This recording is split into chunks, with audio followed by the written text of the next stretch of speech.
예, 오늘의 정찰 토픽 세 번째입니다. 법정에서 중단된 이재명 재판, 의사당에서 열어라. 그래서 제가 말씀을 드리는 겁니다.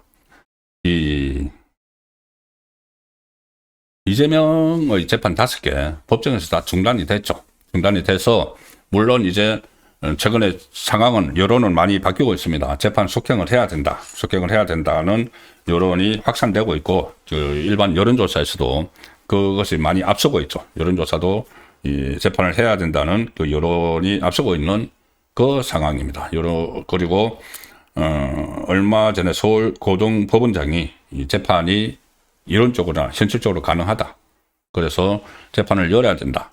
열 수도 있다는 이야기를 하고 나서 거기다가 대장동 민간업자들에게 대한 실형 선고가 나오고 저는 법정 구속되고 이러니까 재판 재개 여론이 더 올라가고 있었는데 그것을 또 항소를 저지를 해버렸죠. 저지를 해버린 상황에서 더욱더 재판을 해야 된다는 여론은 높아지고 있습니다. 자, 이 상황에서 만약에 국정조사, 제가 그제 계속 말씀을 드리고 있는데 국정조사가 실시가 되면은 법정에서 중단된 재판이 국회에서 열리는 그런 효과를 가지고 옵니다. 일단 대장동 가지고.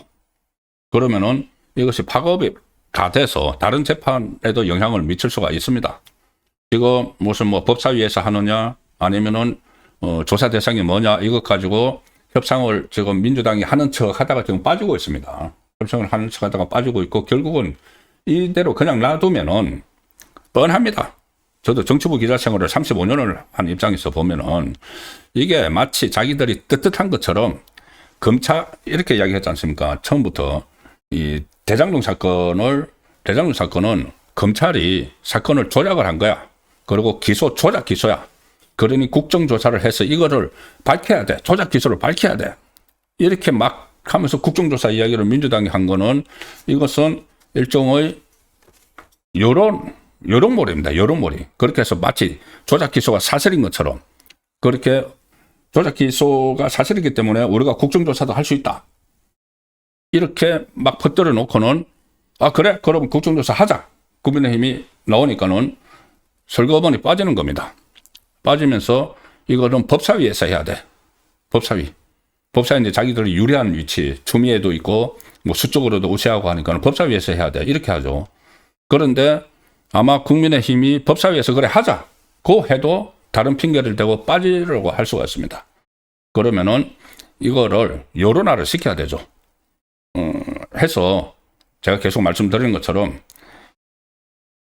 조작 기소, 검찰의 사건 조작이라고 이야기를 하니까는 그럼 수사 검사들을 다 불러야 되는 거죠. 강백신부터 그다음에 수사 지휘부까지 파면 탄핵돼가지고 직무 정지된 지휘부 그다음에 자천으로 가령 예를 들어서 서울 대구 고검으로 자천되어 있는 강백신 검사 그 다 불러서 이거를 청문회를 하면은 이걸 국정조사를 하면은 이거는 재판하는 거랑 마찬가지입니다. 이재명 이름이 계속 안 나올 수가 없죠. 1심 선고문에 이재명 이름이 390번 나왔고 여러 가지 성남의 성남시장 이재명 그리고 정진상 정책실장을 수뇌부 이런 식으로 다 나왔기 때문에 그게 국회에서 마치 재판을 하는 것 같은 그런 효과를 낼 수가 있다는 겁니다. 그래서 제가 계속 재판을 하면은 의사당에서 이재명의 재판을 하는 것 같은 효과를 낼 수 있다는 겁니다. 그리고 그 필요성이 더욱더 하루하루 새로운 내용들이 쏟아지고 있습니다. 국정조사를 해야 될 필요성이. 가령 오늘 제가 낮에 혼술 시간에 전에 들었지만은 대장동 항소 포기에서 키맨 역할을 해서 고발이 된 박철우 대검 반부패 부장을 오늘 새로운 서울중앙지검장으로 발탁을 했습니다.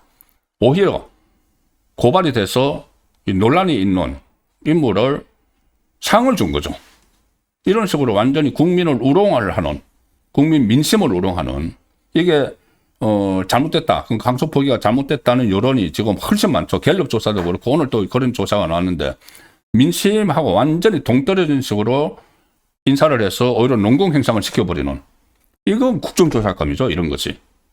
이런 그 부분들이 지금 계속 쌓이고 있는 이 상황인데다가 또 하나 조금 전에 제가 말씀드리려고 했던 문제입니다. 그 뭐냐면 오늘 강남구 청담동 남욱빌딩 앞에서 국고 한수 촉구 대회가 이제 국민의힘 주재로 열렸죠. 여기서 배현진 의원이 뭐라고 했냐면은 배현진 의원이 남욱과의 인연을 이야기합니다. 남욱 지금 이 1,010억 이 검찰이 추정해야 된다고 하는데 제로가 되고 나서 기고만장해서 막 그 동결된 재산 풀어달라고 하고 땅 막 내놔서 뭐 300억에 산 게 500억에 내놓고 정말 국민 염장을 지르고 있죠. 그것들을 한초를 좀 더 다쳐서 2심에서 검찰이 다쳐서 환수를 해야 되는데 그걸 막아버린 겁니다. 자, 그래서 국정조사가 그런 것도 같이 사건 조작이 아니라는 걸 파헤치면서도 이런 부분도 다 조사를 해야 되는 거죠. 오늘 배현진 의원이 이런 이야기를 했습니다. 남욱빌딩 앞에서 2015년에 본인이 MBC 국제부 기자로 재직 중일 때 배현진 의원은 원래 MBC 아나운서였는데 나중에 보직 변경을 했습니다. 그 기자로. MBC 국제부 기자로 재직 중일 때 내 옆자리에 정모 기자, 여성 기자와 함께 근무를 했는데 당시 그분이 본인의 남편이 억울한 누명을 쓰고 구속 기소됐다고 하면서 매일 울더라. 그래서 내가 위로를 해줬다. 이제 동료 기자, 옆자리에 앉은 동료 기자, 정모 기자 계속 위로를 해줬는데 나중에 알고 보니까 그 구속됐다는 남편이 남욱이었고 남욱 변호사의 이 부인이 그때 MBC 기자라는 이야기가 있었었죠. 남욱이었고 그때 LH가 대장동 사업에 손을 떼게 하기 위해 로비했다가 구속 기소된 것이었다. 그래서 본인이 이제 그런 인연이 있다는 이야기를 하고 나서 재작년쯤 배현진 의원이 미국 샌디에이고를 갔는데 샌디에이고로 뭐 볼 일이 있어서 갔는데 거기 한국 분들이 이런 말을 했다. 젊은 한국인 부부가 아이들을 데리고 왔는데 아이들을 비싼 학교에 보내고 매주 수천 달러씩 교회 헌금을 내며 호위호식한다고 하시더라. 그런데 그게 남욱 부부였다. 그때 미국 갔다가 돌아왔죠. 그리고 남욱은 재판정에 나올 때마다 이름도 낯선 맥라렌, 벤처, 마이바흐, 페라리, 포르쉐, 슈퍼카를 돌려타면서 본인이 돈이 많다는 사실을 뽐내곤 했다.